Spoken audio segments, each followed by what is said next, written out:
히브리서 3장 1절. 제가 가진 성경책 354면입니다. 함께 받들어 읽겠습니다. 그러므로 함께 하늘의 부르심을 입은 거룩한 형제들아, 우리의 믿는 도리의 사도시며 대제사장이신 예수를 깊이 생각하라. 아멘. 오늘 본문에 보면은 대제사장이신 예수를 깊이 생각하라 이렇게 말씀하고 계십니다. 사실 히브리서를 이해하지 못하면 성경 전체의 맥을, 흐름을 다 이해할 수가 없고요. 구약 성경을 제대로 알 수가 없어요. 출애굽기, 레위기랑 연결되는 말씀으로서 예수님이 어떤 분인가에 대해서 그렇게 나오는데, 히브리서 1장은 천사하고는 비교할 수 없는 예수님에 대해서 말씀하고 계시잖아요. 그리고 2장에서는 장차 오는 세상에 영광과 존귀로 관을 씌우시는 그런 종말의 때가 반드시 있다. 그리고 나서 3장에서 그러므로 이렇게 시작하고 있어요. 이스라엘 백성들은 모세를 하나님처럼 따랐습니다. 모세가 이스라엘 백성들을 데리고 출애굽할 때 그가 지도자로 부름받아서 그렇게 애굽을 나올 때부터 가나안 땅에 들어가기 직전까지, 여호수아가 후계자로 세워지기 전까지 모세의 말을 하나님 말씀처럼 따랐거든요. 그런데 그 모세보다도 더 큰 하나님이신 예수님께서 너희들에게 오셨다. 너희들에게 예수님을 주셨다. 이렇게 말씀하시기 때문에 그러므로 대제사장이신 예수를 깊이 생각하라 이렇게 말씀하시는 거예요. 이 3장의 주제는 한마디로 말해서 이스라엘 백성들이 그렇게 출애굽을 하고 하나님의 도우심을 일일이 간섭하심을 받으면서 홍해를 건넜고 그 광야를 건너서 가나안 땅으로 들어가는 거기까지 갔는데도 불구하고 하나님의 기적과 권능을 그렇게 많이 본 사람들이 없어요. 우리도 하나님을 체험하고 권능을 체험하지만은 이스라엘 백성들은 얼마나 많은 하나님의 역사를 체험했는지 몰라요. 그런데도 마음이 강팍해서 늘 그렇게 원망과 불평을 일삼았는데 너희들은 그렇게 마음을 강팍하게 하지 말라 이렇게 말씀하시는 거예요. 그래서 그 대제사장이신 예수님을 깊이 생각하고 너희 믿음을 주위에서 가져라. 이스라엘이 그렇게 방황하면서 결국은 이스라엘 백성들이 다 들어갔어요? 못 들어갔어요? 못 들어갔습니다. 여호수아와 갈렙만 들어가고 나머지는 다 광야에 엎드러졌다는 사실을 우리는 다 알고 있죠.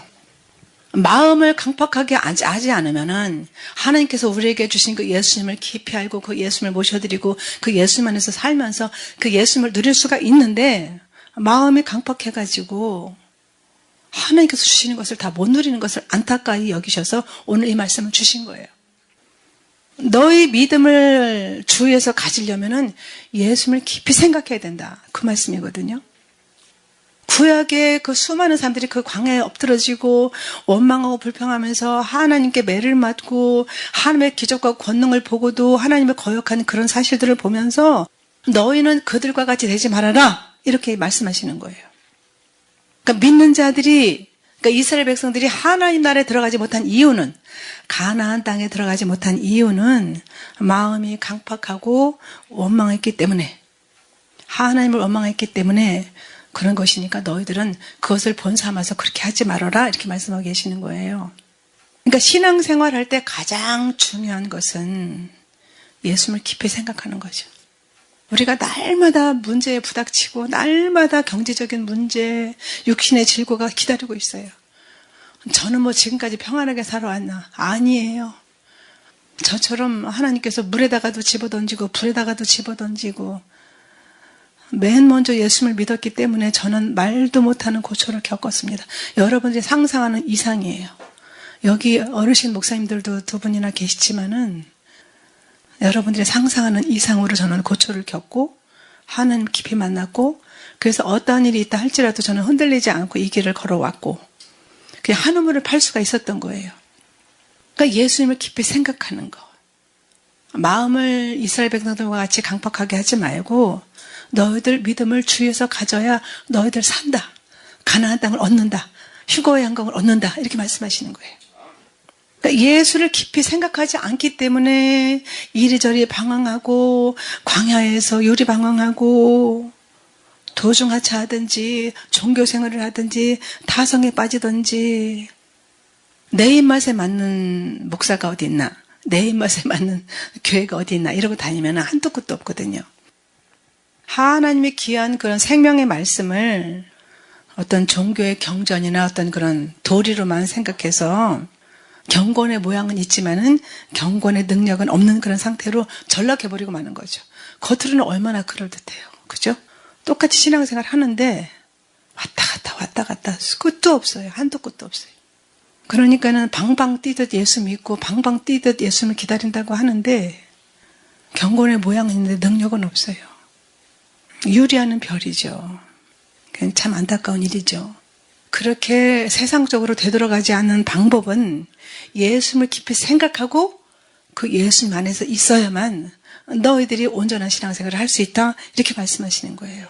예수 그리스도를 알고 경험하고 예수님과 나와 어떤 관계인가를 분명히 알게만 된다면은 절대로 그렇게 세상적으로 돌아다니거나 그렇게 헤매지 않는다라고 말씀하고 계시는 거예요. 이스라엘 백성들이 모세의 말을 그렇게 하나님 말씀처럼 섬기고 순종하고 따랐지만은 예수님은 모세와는 비교할 수도 없는 하나님이시다. 월등하신 하나님께서 이 땅에 오신 것이다. 생각을 해보세요. 창조주 하나님께서 피조물과 똑같은 모습을 하고 오셨어요. 그것도 대속 제물이 되어주시려. 이것이 어떻게 우리가 인간의 머리로 상상이나 되는 일입니까? 똑같은 피조물과 같은 모습을 하고 오셔서 십자가 못 박혀 죽으셨단 말입니다. 그것도 나같이 모질이고 찌질이고 연약하고 아무 내세울 것도 없는 선함도 없고 의로움도 없는 그런 죄인을 위해서 아낌없이 그 생명을 내주셨다는 그 사실을 깊이 생각한다고 하면 우리가 흔들릴 것이 없어요. 그러니까는 그 예수님을 깊이 생각한다고 하면은 그분을 어떻게 따를 것인지, 그분을 어떻게 의지하고 섬기고 사랑할 수 있는지를 이제 알게 되는 것이죠. 뭐 예수님이 누구십니까? 이렇게 불신자들이 물어본다고 하면 여러분들 대답할 말이 다 있으시죠? 내가 믿는 예수님은 이런 분이십니다. 내가 믿는 예수님은 하나님이시고 하나님의 독생자시고 나를 위해서 이 땅에 오신 하나님이십니다. 뭐 이렇게 간단하게 말할 수도 있는데, 그러니까는 히브리서가 저자가 없잖아요. 그러니까는 어떤 뭐 바울 서신 13권, 만약에 히브리서까지 만약에 사도 바울이 썼다고 하면은 14권이 되겠죠. 그런데 예를 들어서 다른 13권 정확하게 저자가 바울이다. 그러면은 바울을 통해서 하나님께서 이렇게 말씀하셨다. 이렇게 알 수 있는데 히브리서는 저자가 없는 것이 사실은 더 은혜가 되는 거예요. 그 누가 말씀하신 것이 아니라 하나님께서 친히 말씀하신 것을 우리가 더 정확하게 알 수 있기 때문이죠. 그러니까 예수님을 깊이 생각하라고 계속 거듭거듭 부탁하시는데 예수님은 우리 믿는 도리의 사도라고 말씀하고 계셔요. 사도, 뭐 제자, 이것은 사도는 보내심을 받은 자라는 뜻이에요. 하나님이 세우신 12사도 외에 어떤 사도직은 이제 끝났고 지금은 예수님의 제자로서 우리가 이제 복음을 전하는 그런 직임을 다 감당하고 있죠. 그러니까 예수님은 하나님께서 보내신 그런 하나님으로서 그가 이 땅에 오셔가지고 3년의 공생의 기간 동안에 이루어놓는 모든 일들은 하나님의 뜻과 하나님의 목적과 그리고 하나님의 권위가 이제 그대로 드러나고 하나님의 방향성이 다 드러나고 있으니까는 그렇게 3년 반 동안 제자들에게 가르치시고 고치시고 하나님 나라를 전파하셨는데 그런 모든 것들이 믿음의 도리가 된다라고 말씀하고 계시는 거예요. 그러니까 예수님을 깊이 생각하면은 그 예수님을 믿을 수 있고 사랑할 수 있지 않겠느냐. 하나님께서 그 놀라운 일을 행하셨는데 어떻게 그 하나님이 이 땅에 오신 예수님을 너희들이 사랑하지 않고 이 땅의 것에 기웃거리면서 마음을 뺏기고 정신을 빼앗길 수 있느냐. 그런 말씀하시는 거예요. 예수님은 오늘 본문에 보면은 대제사장이라고 말씀하셔요. 히브리서 6장에도 대제사장에 대해서 계속 나오는데 이 대제사장은 교량, 다리라는 뜻이거든요. 하나님과 우리를 이어주는 교량이라는 뜻이에요. 다리라는 뜻이에요. 그러니까 하나님과 인간 사이에 인간이 하나님께 갈 수 있는 다리, 그러니까 하나님이 인간을 찾아서 오실 수 있는 다리, 그러니까 하나님이 인간을 찾아서 온 다리가 예수님이라는 것을 너희들 깊이 생각해라 이렇게 말씀하고 계셔요. 그러면서 3장 2절 이하에 보면 예수님과 모세의 관계에 대해서 말씀하고 계시죠. 그러니까 모세도 하나님이 보낸 자였어요. 또 예수님도 하나님이 보낸 자 똑같은데 모세도 하나님께서 충성했고 예수님도 하나님께 충성했지만은 모세는 사환으로서 종으로서 그렇게 하나님 앞에 충성했고, 예수님은 하나님의 독생자로서, 하나님의 아들로서 아버지의 충성한 자가 아니냐? 그것을 너희들이 깊이 생각하라, 그렇게 말씀하시는 거예요. 구약시대에 모세의 말을 어기면은 하나님 말을 어긴 것처럼 그렇게 알았잖아요.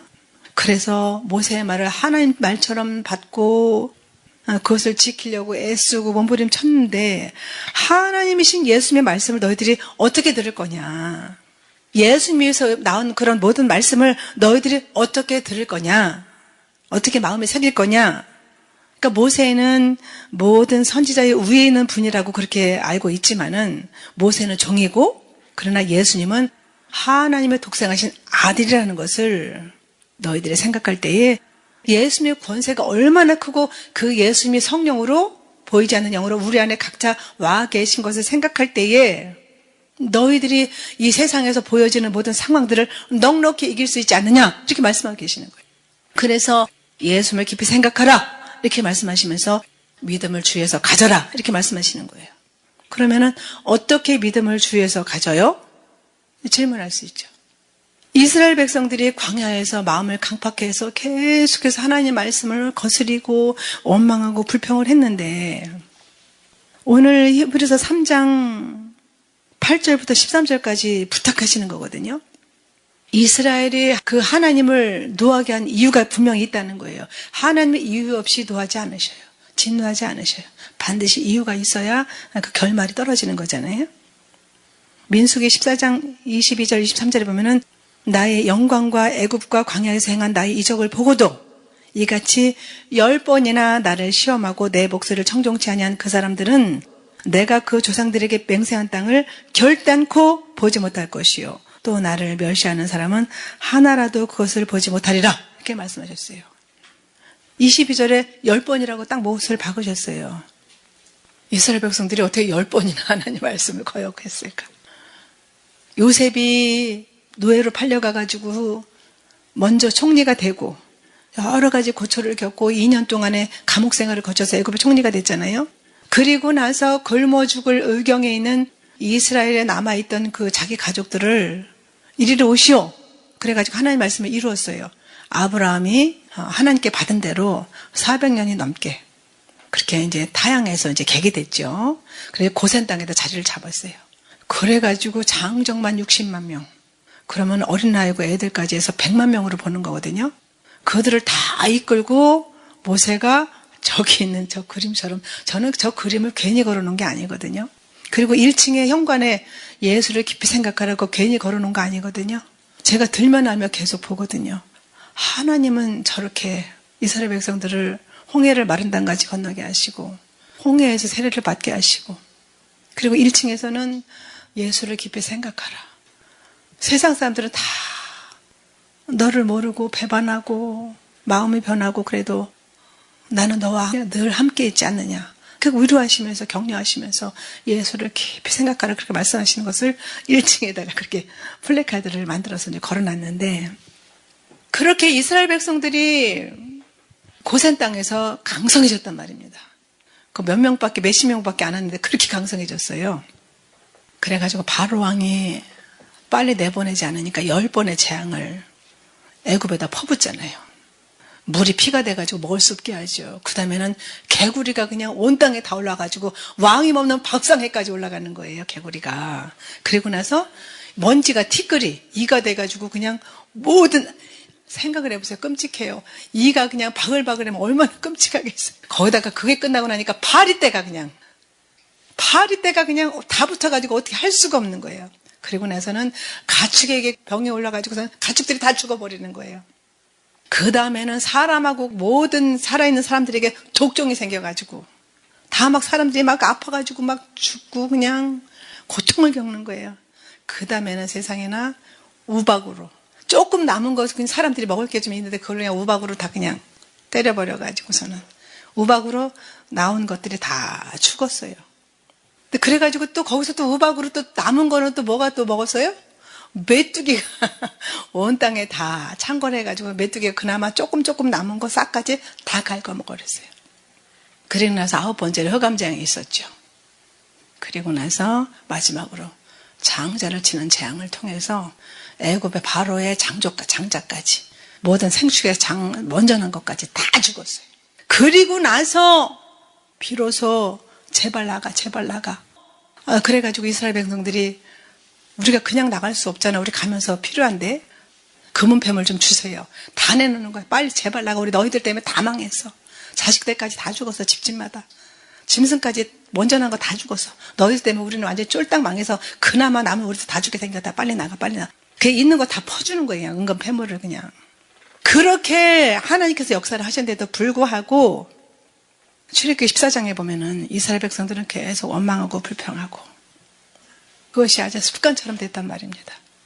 우리가 지금 하나님의 그 놀라운 기적을 보면 안 그랬을 것 같은데, 그죠?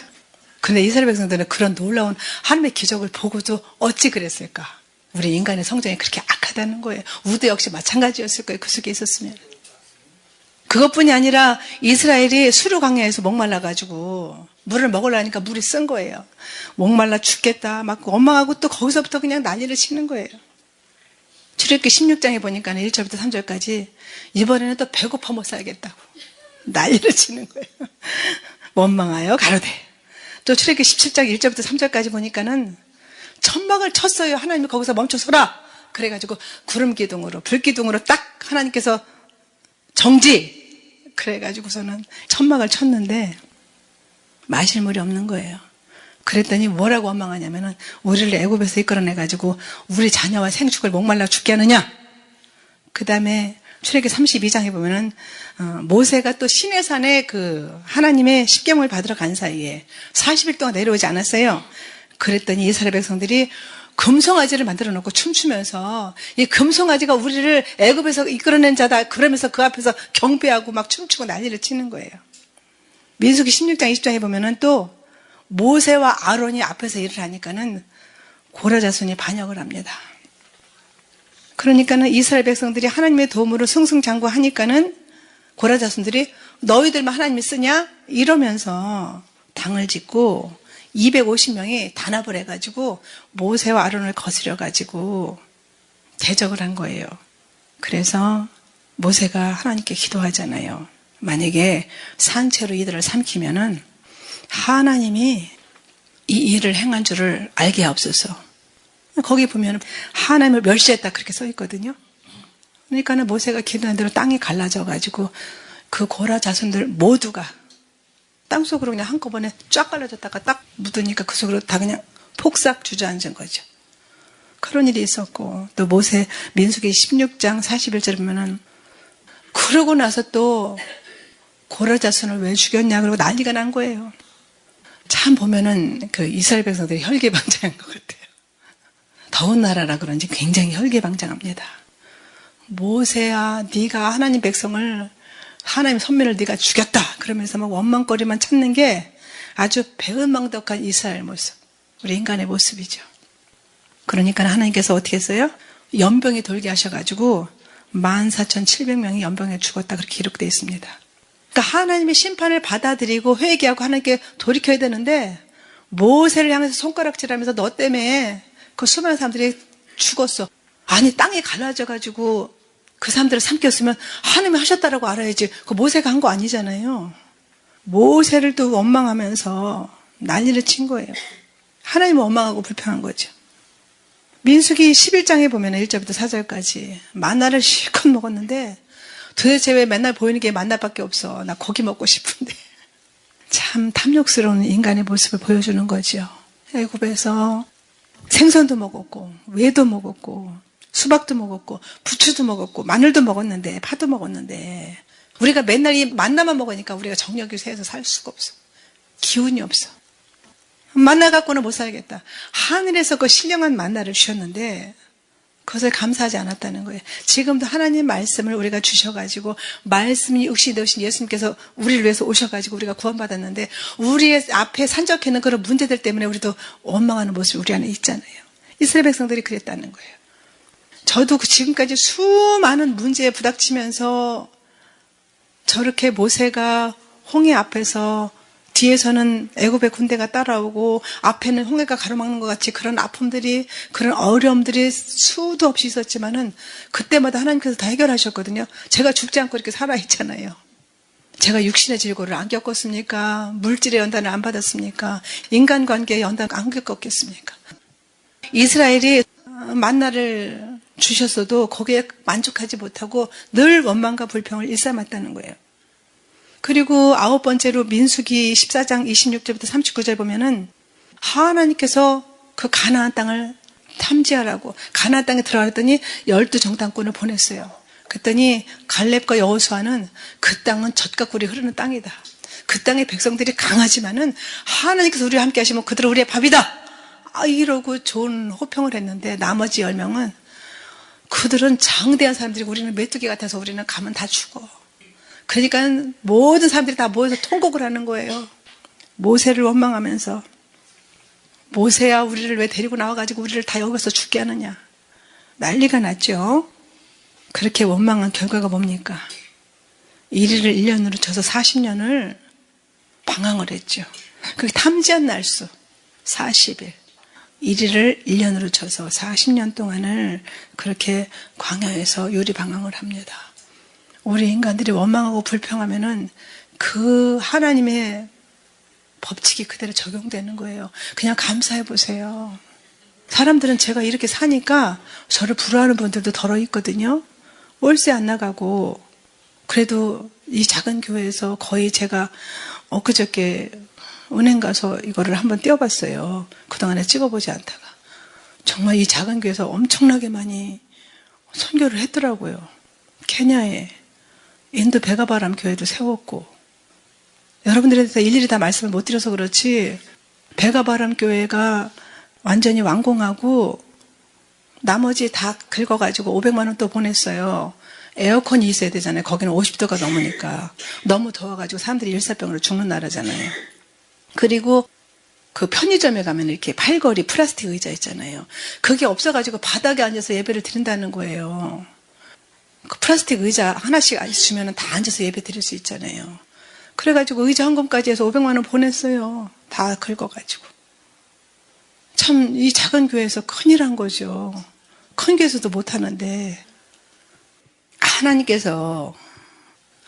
그렇게 감사하고 하나님을 온전히 의뢰하면 하나님께서 그 모든 것을 채우시고 놀라운 기적과 권능을 보여주시는데 사람들이 너무 악해가지고 그걸 못해요.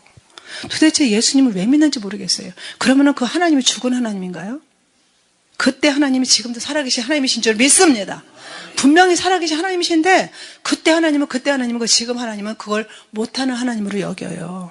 문제를 보지 말고 문제를 뛰어넘어서 역사하시는 하나님을 바라봐야 되는데 그 하나님을 바라보지 않고 지금 당장 내가 처한 상황 때문에 원망하고 불평하고 코가 쑥 빠져 있어요. 저도 믿음이 큰 자는 아니지만 적어도 그런 상황이 있을 때 원망과 불평은 안 했어요. 하나님 저는 못하니까 하나님께서 하셔요. 하나님께서 하십시오 이러고 내어드렸지 제가 뛰어넘을 수 없는 그런 강을 제가 건널 수 없을 때 하나님께서 하시라고 내어드리는 게 믿음 아닌가요? 그리고 마지막으로 10번째 그 길이 험한 그 에돔 광야를 지나면서 너무 길이 험하니까는 마음이 상했죠. 이스라엘 백성들이. 그러니까는 또 마음이 상해가지고 여기는 식물도 없고 물도 없고 만나만 맨날 주니까는 이 박한 식물도 싫다. 이제는 더 이상 참지 않겠다. 우리를 애굽에서 인도해가지고 광야에서 죽게 하느냐 모세야. 그러면서 또 원망한 거야. 그렇게 10번을 계속해서 불평을 했기 때문에 그 조상들에게 맹세한 땅을 결단코 보지 못할 것이요. 가나안 땅에 들어가지 못한다고 말씀하신 거예요. 지금 하나님께서 주어진 그런 모든 환경을 감사하지 않고 그 모든 주어진 환경 가운데서 주님 앞에 감사로 나가지 않으면 휴거의 영광을 얻지 못할 수도 있다는 말씀을 여러분들 받으셔야 되는 겁니다. 무서운 말씀이에요. 그러니까는 내가 처한 그런 상황들이 문제가 아니라 나에게 믿음 없는 것이 문제가 될 수 있어요. 그렇게 하나님께서 9번까지 참으셨지만은 용서하고 또 용서하고 기다리고 또 기다려주셨는데 이제는 10번째가 되니까 더 이상은 못 참겠다. 그래가지고 어떤 일이 있었느냐.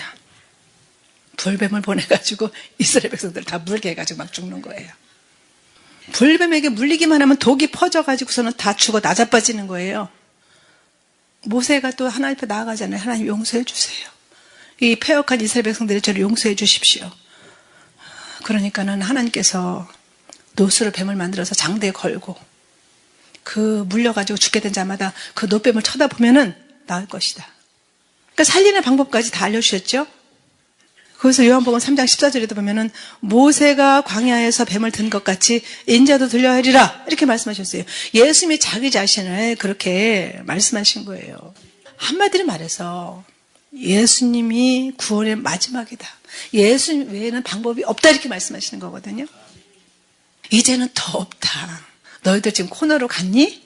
너희들 더 이상 앞으로 나갈 수가 없니? 그러면은 나를 믿고 한번 나에게 간구해봐라. 그렇게 말씀하시는 거거든요. 오직 예수님이 마지막 보루다. 그렇게 말씀하시는 거예요. 그러니까는 이스라엘 백성들이 겪었던 그런 상황 가운데 그 악한 마음으로 원망하고 불평했던 그런 마음을 갖지 말고 예수님이 어떤 분인지를 좀 깊이 생각해라.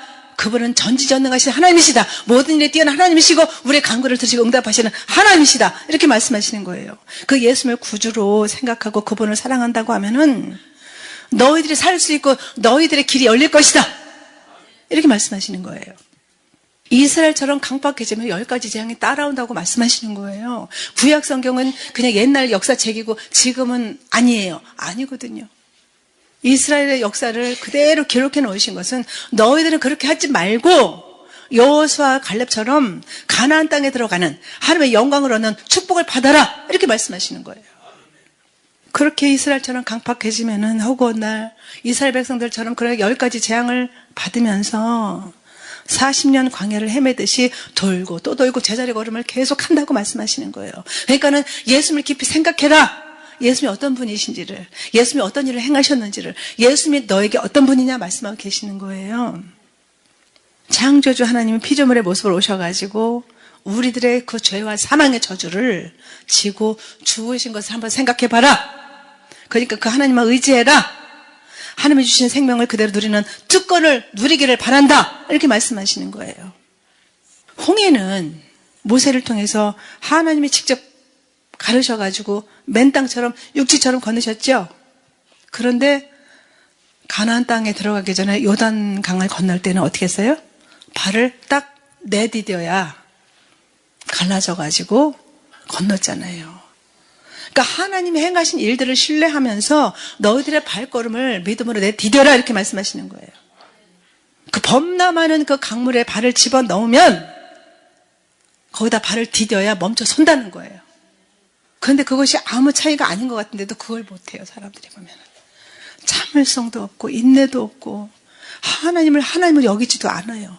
그냥 무슨 하나님이 그냥 쬐끔 그냥 이만큼 복이나 주는 그런 하나님으로 하나님을 전락시키고 말아요. 그 이스라엘 백성들하고 똑같은 거잖아요. 그 요단 강물에서 그냥 막 물이 범람하니까 빠져서 죽으면 죽으리라고 팔 디디니까 멈췄다는 사실을 기억해라 이렇게 말씀하시는 거예요. 그러니까는 예수를 깊이 생각하고 너희들 믿음의 발을 내디뎌라 이렇게 말씀하시는 거예요. 영혼의 구원은 하나님께서 이미 십자가에서 다 이루셨으니까는 십자가 피로 다 완성하셨으니까 순종과 섬김과 사랑으로 무소부재 전지전능 어제나 오늘이나 동일하신 그 하나님이심을 깊이 생각하고 국률하심을 얻고 때를 따라 돕는 은혜를 얻기 위해서 은혜의 보좌 앞에 담대히 나가라고 그렇게 히브리서 4장 16절에 말씀하시는 거예요. 어떤 일이 우리 앞에 닥친다고 하더라도 원망과 불평을 하지 말라는 거예요. 그런 말을 입 밖으로 내지 말라는 거예요. 하나님 감사합니다. 이런 상황을 통해서 하나님께서 어떤 일을 행하실지 기대하겠습니다. 하나님 이 어려운 가운데 주님 앞에 감사만 할 수 있도록 입술의 말을 주관해 주시옵소서. 그렇게 원망과 불평 버리고 믿음으로 발을 내디뎌 보십시오. 하나님께서 반드시 일하실 줄 믿습니다. 놀라운 기적이 일어나는 거예요. 저희도 2012년에 여기 와가지고 골조만 있고 세상 유리창 하나가 없는 거예요. 다 얼어 터져가지고 몇 년 동안 고생 많이 했어요. 1억이 넘는 빚이 있었어요. 그 빚 다 갚았어요. 저는 어떻게 했는지 저는 계산도 안 나와요. 계산이 안 나와요. 성도들 맨날 그냥 이랬거든요. 근데 어떻게 그렇게 많이 갚고 그 갚은 만큼이나 또 선교를 할 수 있었는지 저도 이해가 안 가요. 근데 예수님이 곧 오실 줄 알고 그냥 닥닥닥닥닥 긁어가지고서는 선교비를 다 보내버렸더니 또 여기저기 도울 데가 그렇게 많은 거예요. 지금도 여전히 도와야 될 곳이 너무나 많아요. 그렇다고 해서 어디서 2천만 원이 있어야지 교회를 세운다는데 그걸 모른 척 할 수 있어요? 그냥 다 긁어 모아가지고 보내야 되는 거잖아요. 주의 종이라면. 저는 지금까지 그렇게 살았어요. 어떤 분은 제가 성도들 헌금으로 사는 줄 알아요. 성도들 헌금으로 저희 안 살아요. 그리고 옥상에 SK, 또 LG, KT, 그거 중객이 있어서 우리 박 목사님 연금 나오는 거 있어서 그걸로 살아요. 주위 박 목사님하고 저하고 제가 얼마나 알뜰한지 여러분들 모르시죠? 저 필요한 거 있으면은 벼룩시장 가가지고서는 깨끗한 거 사서 2,000원, 3,000원, 5,000원 저를 위해서 쓴 거 없어요, 별로. 제가 그래도 이렇게 좀 깨끗하게 입잖아요. 이거 다 옷장사에는 권사님이 남대문에서 옷장사에는 권사님이 주신 거예요. 하나님이 주시지 뭐 하나님이 주신 걸로 먹고 사는 게 주의 종이잖아요. 저를 위해서 뭐 제가 사치하고 나가서 맛있는 거 사 먹고 그런 거 없어요. 그런 거 여러분들이 드리는 헌금 다 모아가지고 진짜 넘치도록 우르게 형편에 넘치도록 그렇게. 그래서 제가 통장을 찍어보고 깜짝 놀랐어요. 어머나 이렇게 많이 보냈네. 그것만 해요? 북한 선교비 보내지. 뭐 두 분 정도가 그렇게 북한 선교비 내시는 분도 계시고 하니까는 그것만 보내요? 구제연금도 보내지. 1년 내내 365일 노숙자들 밥 해주는 데가 있거든요. 거기 쌀 2가마 보냈어요. 얼마 전에 정미소 가가지고 사가지고. 여러분들이 드리는 성미 말고. 그랬더니 이번에 추수감사 때 가래떡 해가지고서는 나눠줬다고 하시더라고. 그것도 공전 20만 원 또 보냈어요. 쌀만 보내면 어떻게 해요? 떡 빼려면 돈 많이 들어가는데. 저 손 큰 사람이에요. 저를 위해서는 안 써도 저희 차 모닝 10년 넘었어요. 다 오래돼가지고. 저는 가구라든지 차라든지 욕심이 없어요. 그냥 중고 사가지고. 다 중고 산 거예요. 전부 다. 중고 사가지고서는 그냥 깨끗하게 손질해서 쓰면 되잖아요. 그죠? 새 차가 무슨 필요가 있고 신품이 무슨 필요가 있어요. 예수님 오실 때까지만 쓰면 되는데. 1층에 그러니까 저희는 여기는 도둑놈이 올 필요가 없는 게 와서 가져갈 게 없어요. 1층부터 4층까지 다 그냥 들어온 거. 없어요. 이런 강대상도 요새 다 크리스탈로 다 하잖아요. 저는 그런 거 욕심 없거든요. 어떤 분이 전에 크리스탈 강대상으로 바꿔주겠다고 하더라고요. 아니요. 하지 마세요. 그런 돈 있으면 그냥 선교하세요. 딴 데. 이게 성경적이거든요. 사실은. 나무 강대상이. 얼마나 세상에는 소탈하고 좋아요. 이 시골에 맞게. 이 시골에다가 크리스탈 강대상을 갖다 놔도 어울리지도 않는데. 그랬더니 우리 박 목사님 친구 장로님이 한번 오셔가지고 둘러보더니 이러더라고요. 60년대 교회 같아요. 저희 교회가. 박 목사님 병원에 입원해 있을 때 머리 수술하고 어깨 수술하고 다리 수술했잖아요. 몇 년 동안 참 고생 많이 했죠. 사고 나가지고. 박 목사님 사고 나가지고 보상금 받은 것도 다 선교한 거예요. 저희가 그거 가지고 있으면 뭐예요? 여러분들한테 오늘 이런 말씀 처음 드리는 거예요. 박 목사님 사고 나가지고 보상금 받은 거 하나도 저희 안 썼어요. 다 드렸어요. 안 가고 있어요. 저는 지금 돈도 없어요. 그냥 다 이번에 공사한 거 다 해서 한 1,800만 원 들었어요. 마당하고 이거 전부 다 해서. 그것 때문에 조금 지금 마이너스를 좀 썼을 뿐이지. 그래도 박 목사님이 신용이 좋아가지고 1,000만 원까지 마이너스가 되니까 그것도 또 갚아주실 거예요. 걱정 안 해요. 여전까지 하나님이 다 하셨는데 뭐 그거 제가 걱정해요? 안 해요. 예수님 오시기 전에 싹 갚아주실 줄 믿습니다. 그러고 왔는데 제가 지금까지 그렇게 온 이유는 하나님께 저는 그냥 늘 무슨 일이 있을 때마다 또 가슴 아픈 일이 있을 때마다 하나님 감사합니다. 이런 일들을 통해서 하나님 저에게 무엇을 말씀하시려고 하십니까? 그렇게 나간 것밖에 없어요. 그랬더니 얼굴도 한 번도 보지도 못한 저 멀리 고창에 있는 권사님이 별걸 다 보내주시고, 진짜 별걸 다 보내주셔서 저 얼굴 그분 몰라요, 지금도. 멀리 미국에 있는 시애틀에 사는 자매님이 강남에서 전도회다 만났는데 다달이 얼마씩이라도 보내주시고, 그러니까 제가 하도 여기저기 보내는 거 아니까 이러더라고요. 이거는요, 꼭 목사님 두 내외분이 필요한 거 쓰시고 맛있는 것을 좀 사드세요. 맛있는 걸 왜 사 먹으러 가요? 저는 나가서 맛있는 거 먹으러 돌아다니는 것도 싫어해요. 어쨌든 그렇게 전지전능하신 하나님, 모든 것을 행하시는 하나님, 지어서 성취하시는 하나님이 어제나 오늘이나 동일하시는 그 하나님인 것을 깊이 생각하고 하나님께 그렇게 믿음으로 나갈 때 하나님께서 반드시 일한다고 말씀하고 계시는 것입니다.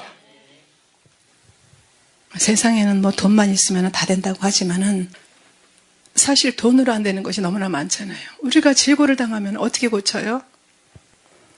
그러니까 우리가 예수 믿는 자체가, 다시 오실 예수를 믿는 자체가 이적과 권능을 체험하고 있는 거예요.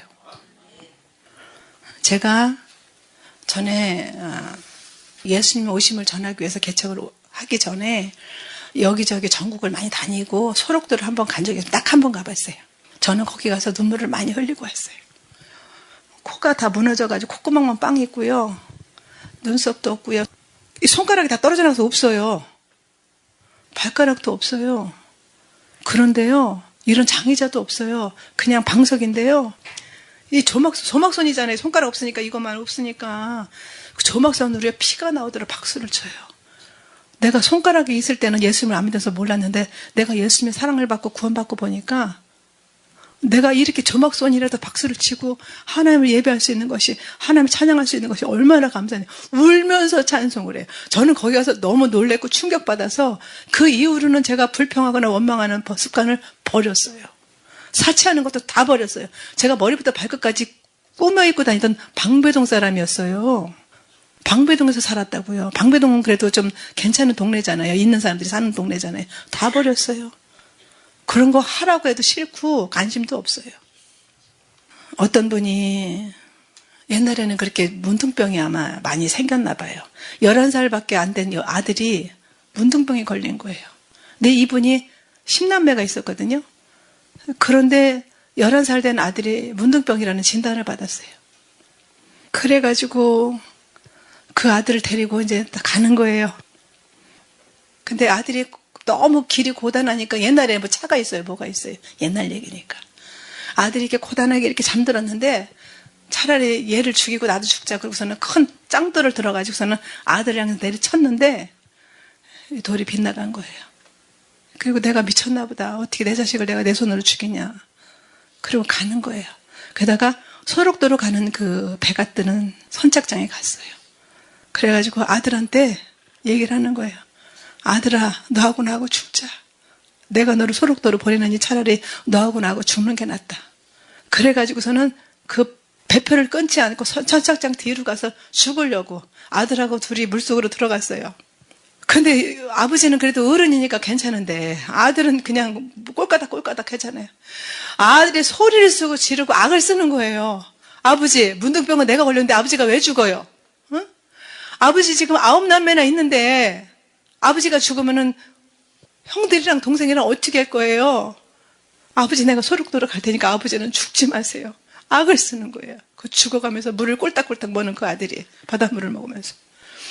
그래가지고 그 11살 된 아들이 아버지를 설득해서 이 아들이 소록도로 들어갑니다. 그리고 이 아버지는 열심히 그 나머지 9남매를 대학까지 다 보내서 키웠어요. 그래가지고 돈도 잘 벌고 막 그냥 자식들이 9남매가 다 잘 돼가지고 서울까지 올라갔어요.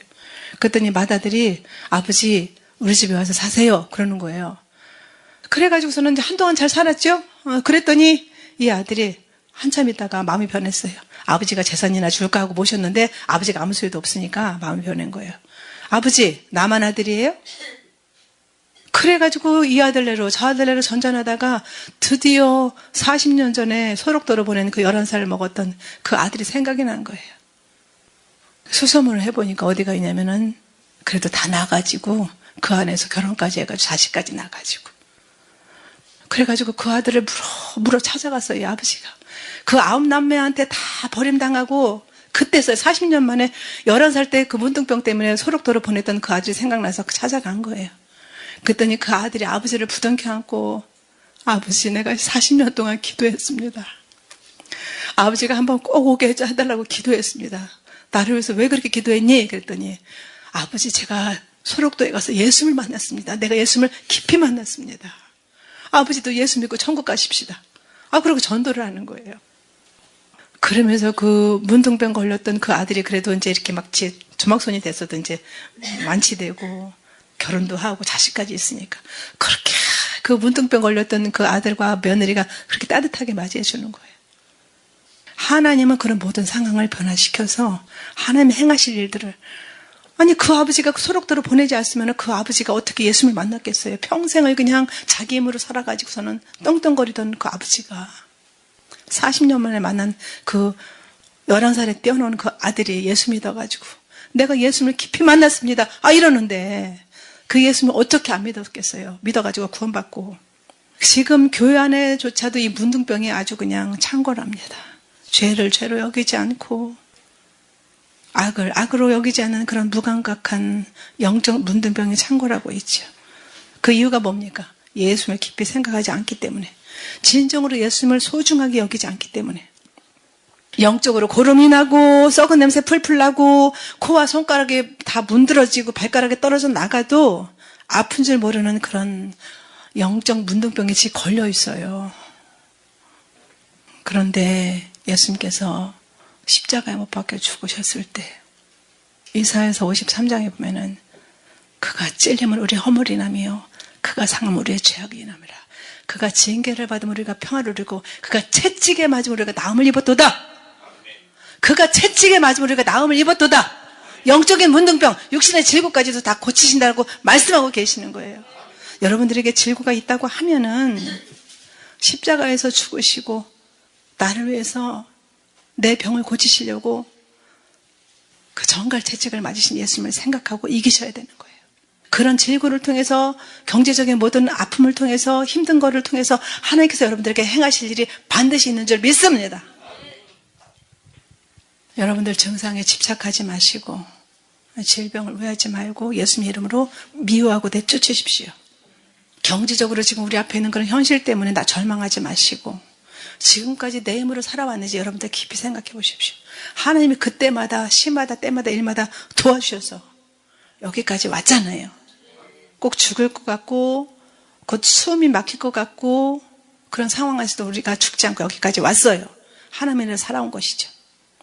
그런 문제에 집착하면은 두려움과 불안과 근심과 분노와 낙심 이런 것들이 태산처럼 우리를 덮칩니다. 마태복음 22장 32절, 마가복음 12장 27절, 누가복음 10장 20장 38절에 보면은 나는 아브라함의 하나님, 이삭의 하나님, 야곱의 하나님이시다. 하나님은 죽은 자의 하나님이 아니요 산 자의 하나님이시다. 하나님에게는 모든 사람이 살았느니라.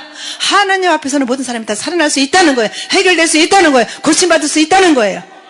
아브라함의 그 후손들이 지금까지 이어져 오고 있지 않느냐. 하나님은 지금도 일하시는 하나님이시다. 이렇게 말씀하시는 거예요. 우리에게는 하나님 나라의 시민권이 있어요. 빌립보서 3장 20절 21절에 오직 우리의 시민권은 하늘에 있는지라 거기에서 구원하는 자 주 예수 그리스도를 기다리노니 그가 만물을 자기에게 복종케 하실 수 있는 하나님의 역사로 우리의 낮은 몸을 자기의 영광의 몸의 형체와 같이 변화시켜서 우리를 데려가신다라고 약속하셨습니다. 그 예수님을 깊이 생각하시고 아버지 주신 특권을 누리는 저 여러분 되시기를 예수님 이름으로 축원합니다. 하나님 감사합니다.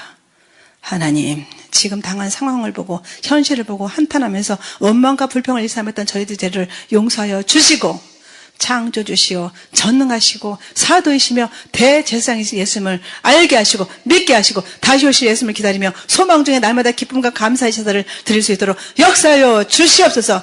존귀하신 예수님을 날마다 깊이 생각함으로 예수님과 날마다 동행하게 하셔서 그날에 예수님의 얼굴을 모두가 배없는 영광을 얻도록 친히 역사하여 주시고 그날에 모두가 공중 혼자에서 만날 수 있도록 인도하여 주시옵소서. 곧 오실 만왕왕이신 예수님의 이름으로 기도 올려옵나이다. 아멘.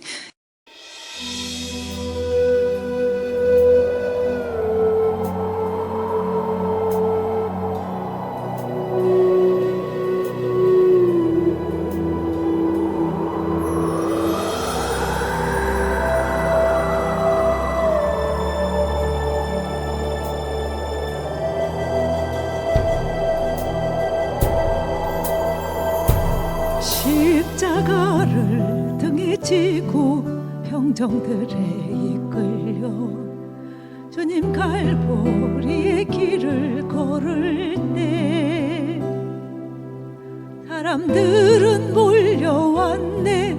죽음의 길 걷는 그를 보려고. 가시면류관을 쓰신 주를 조롱하였네. 채찍 소리에 흥겨워하면서 그들은 소리쳤네. 자칭 메시아를 못 박으라고. 사랑하는 제자마저 모두 떠나버리고 증오와 멸시의 비웃음 속에서 너와 나를 위한 그 애절한 사랑 때문에 주님은 그 길을 걸어가셨네. 갈보리 길.